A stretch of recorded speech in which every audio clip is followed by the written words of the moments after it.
Jumpa lagi dengan saya, Mr. Sorchan, di dalam channel pengembangan kepribadian atau mentoring self improvement. Konteks besar kita adalah kesuksesan dibangun bukan hanya dengan mengandalkan talenta saja. Ke dalam talenta perlu ditambahkan atau lebih dari sekedar talenta.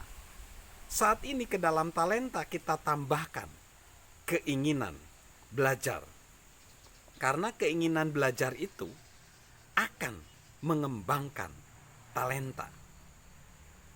Kalau kita sebagai pribadi yang sudah punya talenta, seringkali pribadi yang sudah punya talenta, dia nggak ingin belajar atau susah kalau diajarin. Karena orang yang bertalenta kerap, dia merasa dirinya tahu semua hal. Dan itu menyulitkan mereka untuk terus-menerus mengembangkan talentanya. Mau diajari orang lain, itu bukan melulu tentang kompetensi dan kapasitas mental seperti halnya sikap. Ini sebenarnya keinginan untuk mendengar, keinginan untuk belajar, dan menerapkan sesuatu. Ini tentang keinginan untuk menemukan sesuatu dan bertumbuh, untuk belajar meninggalkan sesuatu dan mempelajarinya lagi kembali. Nah, banyak sekali dalam pengalaman para pemimpin atau orang yang sudah sukses, dia berhenti belajar. Karena apa? Ketika mereka berhenti belajar, sebenarnya mereka berhenti menjadi pemimpin atau berhenti menjadi orang sukses. Tetapi jika kita tetap bersedia dan terus belajar, kita akan mampu memberi pengaruh yang kuat, baik sebagai pemimpin maupun sebagai orang-orang yang terus ingin mengembangkan kesuksesan seumur hidup kita. Sebenarnya, apapun talenta kita, baik sebagai kepemimpinan, mungkin skill kita, baik dalam bidang entrepreneurship ataupun dalam bidang lainnya, kita akan mengembangkan diri jika kita terus berharap dan terus bekerja keras, terus berusaha keras untuk belajar. Para individu yang bertalenta dengan sikap mau diajari akan menjadi pribadi yang bertalenta plus. Nah, kalau kita belajar dalam sejarah, siapa sih pribadi yang pernah bertalenta yang begitu banyak, yang begitu mumpuni dan talentanya banyak banget, baik dari sisi kreativitas, dari sisi kecerdasan. Dalam sejarah, orang yang begitu lengkap dalam talentanya itu adalah Leonardo da Vinci. Dia adalah kandidat kuat, orang yang memiliki seluruh karakteristik, seluruh kemampuan. Dia adalah sosok yang paling bertalenta. Bahkan Leonardo da Vinci pernah dijuluki sebagai Homo universalis. Artinya adalah seorang pria universal, karena kemampuan yang luar biasa menguasai berbagai disiplin ilmu. Leonardo da Vinci lah yang mewujudkan gerakan pembangunan kembali dan menampilkan begitu banyak talenta. Ia dikagumi bahkan oleh anak didiknya sebagai seorang seniman, ilmuwan, sejarawan.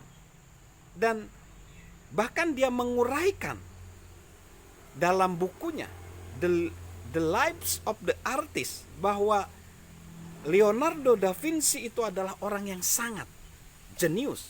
Bahkan seolah-olah dia adalah utusan Tuhan. Leonardo jika hanya mampu memahat, mungkin ia akan terkenal sebagai pemahat. Jika hanya mampu melukis, dia mungkin hanya terkenal sebagai maestro pelukis. Jika dia hanya mampu mempelajari anatomi, hidrolika, dan optik, mungkin ia hanya dikenal sebagai ilmuwan pembuat terobosan. Jika ia hanya mampu membangun benteng-benteng, mendesain bangunan, dan merancang senjata-senjata berat, karena ia mencurahkan kehidupan profesionalnya untuk itu, ia senantiasa akan dikenang. Leonardo adalah seorang atlet piawai, musisi cerdas, dan penyanyi unggulan. Ia juga membantu matematikawan Italia Luca Pacioli untuk menciptakan Divina Proporzione. Ia nampak mampu melakukan segala sesuatu. Pendiri Microsoft, Bill Gates, membeli salah satu buku catatan Leonardo pada tahun 1994. Catatan itu disebut sebagai Codex Leicester yang ditulis Da Vinci pada tahun 1506 dan 1510. Buku itu setebal 72 halaman, berisi sketsa dan teks tentang air, cahaya, dan beberapa subjek lainnya. Sesekali catatannya termotivasi untuk keinginannya menemukan seni lebih dalam lagi, seperti observasi tentang bagaimana cat lukis memantulkan cahaya. Gates berujar, "Saya tertarik dengan karya Da Vinci sejak saya berumur 10 tahun. Leonardo adalah salah satu sosok mengagumkan sepanjang sejarah. Ia seorang jenius yang menguasai lebih banyak bidang daripada ilmuwan lainnya pada zaman apapun. Ia pun seorang pelukis dan pemahat yang mengagumkan. Buku-buku catatannya sudah ratusan tahun melampaui dan melintasi zamannya. Buku-bukunya meramalkan penemuan kapal selam, helikopter, dan penemuan-penemuan modern lainnya. Buku-buku catatan yang ilmiah itu menginspirasi," kata Gates, "bukan hanya sebagai tempat penyimpanan ide-ide yang luar biasa, tapi juga sebagai catatan pemikiran besarnya. Dalam halaman-halaman Codex Leicester, ia menyusun beberapa pertanyaan penting, menguji berbagai konsep, memahami tantangan, dan berusaha menemukan jawabannya." Kita sebenarnya nggak perlu menjadi hebat seperti Leonardo da Vinci.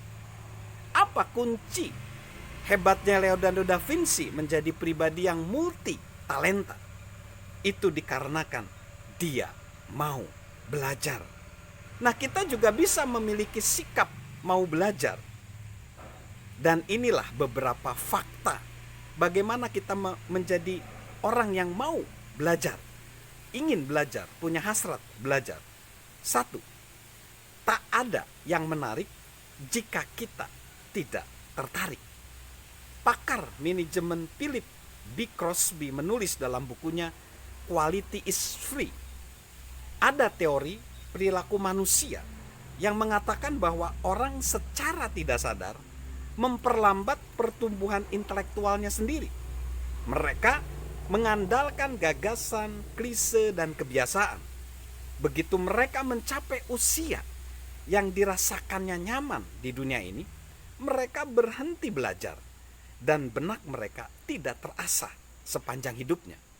Mereka mungkin meraih prestasi secara organisasi, berambisi dan berhasrat, bahkan mereka mungkin bekerja siang dan malam, namun mereka tidak pernah belajar lagi. Sayang sekali, orang yang membiarkan dirinya terpuruk dalam kebiasaan lamanya dan tidak pernah berusaha mengubahnya. Mereka acap kali kehilangan yang terbaik yang ditawarkan kehidupan. Sebaliknya, orang yang ingin belajar sepenuhnya turut serta masuk dalam kehidupan. Mereka bergairah mengetahui segala sesuatu. Mereka tertarik dalam penemuan, diskusi, penerapan, dan pertumbuhan. Terdapat hubungan nyata antara hasrat dan potensi. Filsuf Goethe dari Jerman menasehatkan, jangan pernah melewatkan sehari pun tanpa memandang karya seni yang sempurna, mendengarkan musik yang merdu, dan membaca buku yang terkenal. Semakin kita terlibat dalam kehidupan ini, hidup akan semakin menarik bagi kita. Semakin kita tertarik mengeksplorasi dan mempelajari sesuatu, semakin besar potensi kita untuk bertumbuh. Yang kedua, fakta tentang keinginan belajar. Orang sukses memandang pembelajaran secara berbeda dari mereka yang tidak sukses. pengalaman membuktikan bahwa orang sukses berpikir berbeda dengan orang tidak sukses. Ini bukan berarti orang yang tidak sukses tidak mampu berpikir sebagai orang sukses. Faktanya bahwa kalau kita ingin melatih diri kita untuk menjadi orang sukses, bisa. Itu adalah keterampilan, itu adalah latihan. Dan itu ada pola-pola di mana kita bisa berpikir menjadi orang sukses. Orang yang mau belajar dan selalu terbuka dengan ide-ide baru dan dia selalu ingin belajar dari siapapun yang menawarkan sesuatu. Jurnalis Sidney J. Harris menulis gini, seorang pemenang tahu seberapa banyak dirinya harus belajar, meskipun ia dianggap pakar oleh orang lain. Seorang pecundang ingin dianggap pakar oleh orang lain sebelum dirinya sadar betapa minim pengetahuannya. Jadi ini adalah masalah sikap. Lalu selanjutnya yang ketiga, fakta yang ketiga dari keinginan belajar adalah belajar itu adalah proses seumur hidup. Konon Cato dari Romawi kuno, dia mulai belajar bahasa Yunani ketika usianya lebih dari 80 tahun. Ketika ditanya mengapa dia melakukan tugas sesulit itu dalam usianya yang udah senja, Cato menjawab, itu usia paling awal yang telah saya tinggalkan. Berbeda dengan Cato, kebanyakan orang menganggap pembelajaran sebagai peristiwa, bukannya proses.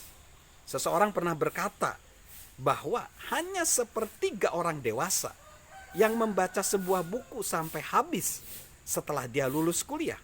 Mengapa? Karena mereka memandang pendidikan sebagai periode kehidupan, bukan cara hidup. Belajar sebenarnya adalah aktivitas yang tidak dibatasi usia. Bukan masalah jika kita berusia lebih dari 80 tahun seperti Cato dari Romawi kuno, atau bahkan kita belum memasuki usia 18 tahun. So, sebenarnya pembelajaran adalah proses seumur hidup. Salam untuk memiliki keinginan belajar, karena itu mengembangkan talenta. Dan salam sehat dari saya, Mr. Sorjan.